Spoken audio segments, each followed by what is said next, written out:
ইন্নাল হামদুলিল্লাহি নাহমাদুহু ওয়া নুসাল্লি আলা রাসূলিহিল কারীম আম্মা বা'দ। সম্মানিত প্রিয় দিনী মুসলমান ভাই ও বোনেরা, যে যেখান থেকে দেখছেন শুনছেন, আশা করছি সকলেই ভালো আছেন, সুস্থ রয়েছেন। আল্লাহ সুবহানাহু ওয়া তাআলা আমাদের সকলকে ভালো রাখুন, সুস্থ রাখুন, এই আশা রেখে আজকের ভিডিওটি শুরু করছি। আপনি যদি অভাব থেকে মুক্তি পেতে চান, আপনি যদি দুঃখ দুর্দশাকে দূর করতে চান, তাহলে আজকের ভিডিওটি আপনার জন্য কাজে লাগবে। আমরা রিজিক নিয়ে পেরেশানিতে আছি, অর্থ সংকটে আছি, ধার দেনা হয়ে গিয়েছি, কি করতে পারি? চারিদিকে শুধু অর্থ সংকট, পণ্য দাম অনেক, বাজারের যে সমস্ত প্রোডাক্ট রয়েছে এগুলো কিনতে গেলে অনেক টাকার প্রয়োজন, বাজার চলে না, ঘরের মধ্যে সাংসারিক অশান্তি, অনেক টাকা উপার্জন করার মধ্যেও বরকত পাচ্ছি না। এমতো অবস্থায় আমরা কি করতে পারি?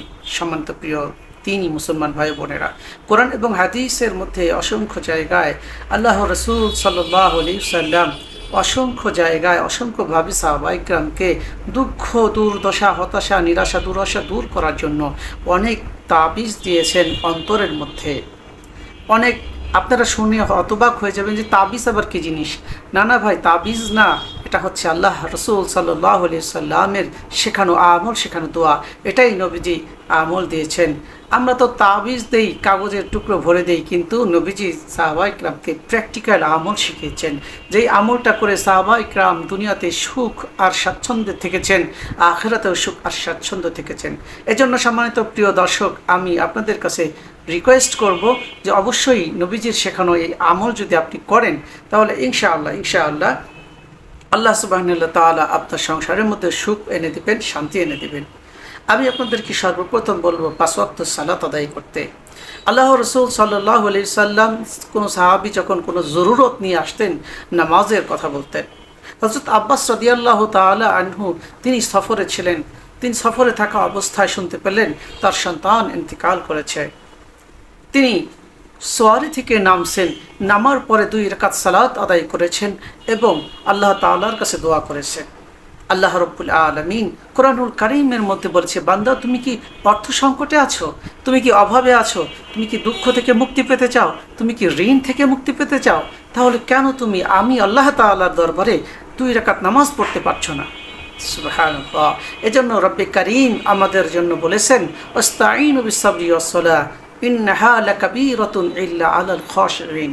সম্মানিত প্রিয় দর্শক, আল্লাহ সুবহানাহু ওয়া তাআলা বলেছেন যে তোমরা ধৈর্য ও নামাজের মাধ্যমে আমি আল্লাহ তাআলার কাছ থেকে সাহায্য প্রার্থনা করো। সুবহানাল্লাহ। আমরা অনেকে ধৈর্য ধারণ করতে পারি না।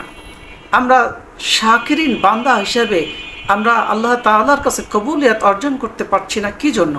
এটা কি কখনো প্রশ্ন করেছি? সম্মানিত প্রিয় দর্শক, আপনি যখন শাকিরিন বান্দা হবেন, আল্লাহ তাআলা গায়েব থেকে সমস্ত জরুরত পুরো করে দেবেন। সুবহানাল্লাহ। আপনার যত প্রয়োজন আছে, যত জরুরত আছে, সমস্ত জরুরত আল্লাহ তাআলা পুরো করে দেবেন। মাত্র ছোট্ট একটি আমল আমি আজকে আপনাদেরকে বলে দেব। সকালে 100 বার, বিকালে 100 বার, মাত্র 200 বার পড়বেন সকালে, এবং 100 বার বিকালে, মানে সন্ধ্যার পরে 100 বার।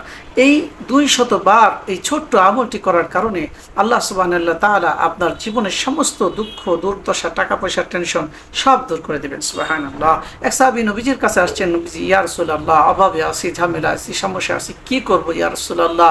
আল্লাহর পয়গম্বর মুহাম্মদ রাসূলুল্লাহ সাল্লাল্লাহু আলাইহি ওয়াসাল্লাম ছোট্ট একটি আমল দিলেন, মাত্র 2 শব্দের একটি আমল দিয়েছেন, আর বলছেন সকালে 100 বার পড়ো, সন্ধ্যায় 100 বার পড়ো, আল্লাহ তাআলা তোমার যাবতীয় অভাবকে দূর করে দেবেন। সুবহানাল্লাহ।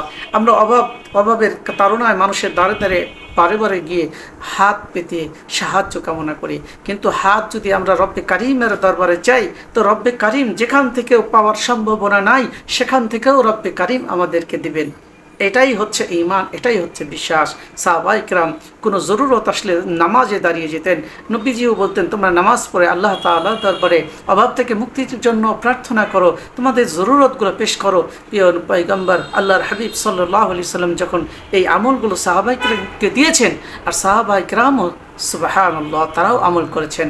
এই জন্যই তো কামা আমানান নাস, তাদের মতো ঈমান আমাদেরকে আনতে হবে, সাহাবায়ে কেরামের মতো ঈমান আমাদেরকে আনতে হবে, ইয়াকিন আমাদেরকে আনতে হবে। এরকমভাবে নবীজির ছোট্ট এই শেখানো আমলটি মাত্র 200 বার পাঠ করতে হবে। ফজরের পরে 100 বার পড়েন, এবং সন্ধ্যার পরে মাগরিবের পরে 100 বার করেন। এই 200 বার করেন। 1 বছর পরে ওই সাহাবী আসছে, ইয়া রাসূলুল্লাহ, ইয়া রাসূলুল্লাহ, আমি সেই ওই সাহাবী যাকে আপনি সকালে 100 বার আর সন্ধ্যায় 100 বার 200 বার আমল করার জন্য বলেছিলেন, আমি সেই সাহাবী আপনার, যে আমি আজকে আমল করে ইয়া রাসূলুল্লাহ আমি এখন স্বাবলম্বী হয়ে গেছি, ধনী হয়ে গেছি, টাকা পয়সা আমার হয়ে গেছে, অভাব দূর হয়ে গেছে ইয়া রাসূলুল্লাহ। এই জন্য সম্মানিত প্রিয় দর্শক, আল্লাহ তাআলা বলছেন আস্তাঈনু বিসসবরি ওয়াস-সালাহ, আপনি 2 রাকাত সালাতুত তাওবা নামাজ পড়ে নিন, জীবনের সমস্ত গুনাহ আগে গুনাহ থেকে পাক পবিত্র হন এবং আল্লাহ তাআলার দরবারে 5 ওয়াক্ত সালাত ফরজে আইন যে নামাজ, ফরজ যে নামাজটি, সেই ফরজ সালাত আপনি 5 ওয়াক্ত আদায় করেন এবং এই ছোট্ট এই আমলটি করেন। সেই আমলটি হচ্ছে সকালে 100 বার সুবহানাল্লাহি ওয়া বিহামদিহি, সুবহানাল্লাহি ওয়া বিহামদিহি, সুবহানাল্লাহি ওয়া বিহামদিহি, এই 100 বার পাঠ করবেন।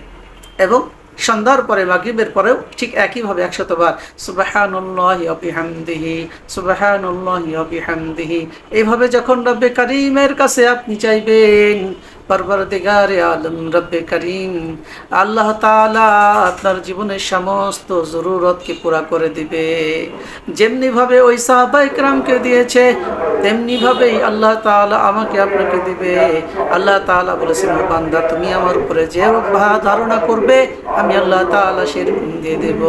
হাসবুনাল্লাহু নি'মাল ওয়াকিল ওয়া নি'মাল মাওলা ওয়া নি'মান নাসির। তুমি যখন আমাকে সাহায্যকারী পাবে, যখন আমার উপরে ভরসা করবে, তাওয়াক্কুল করবে যে আল্লাহ তাআলাই আমার জন্য যথেষ্ট, আর কারো কোনো কিছু প্রয়োজন নাই, আমি আল্লাহ তাআলা তখন তোমার হয়ে যাব। ফাইন্নী করিব, আমি তোমার কাছেই হয়ে যাব। উজিবুদ দাওয়াতাদ দাঈ ইযা দাআন, আমি কাছেই হয়ে যাব আর সমস্ত জরুরত পুরা করে দেব। সুবহানাল্লাহ। আল্লাহ সুবহানাল্লাহ তাআলা আমাদের সকলকে আল্লাহ তাআলার দেয়া রিজিক, আল্লাহ তাআলার দেয়া রিজিক, আল্লাহ তাআলার রাসূলের শেখানো আমল করে আল্লাহ তাআলার কাছ থেকে আমরা সঠিক কল্যাণ, আখিরাতে সঠিক কল্যাণ এবং আল্লাহ তাআলার কাছে যেন আমরা উত্তম রিজিক, সম্মানজনক রিজিক পাই, আল্লাহ তাআলা সেই ব্যবস্থা করে দেন। আমিন। আসসালামু আলাইকুম ওয়া রাহমাতুল্লাহি ওয়া বারাকাতুহু।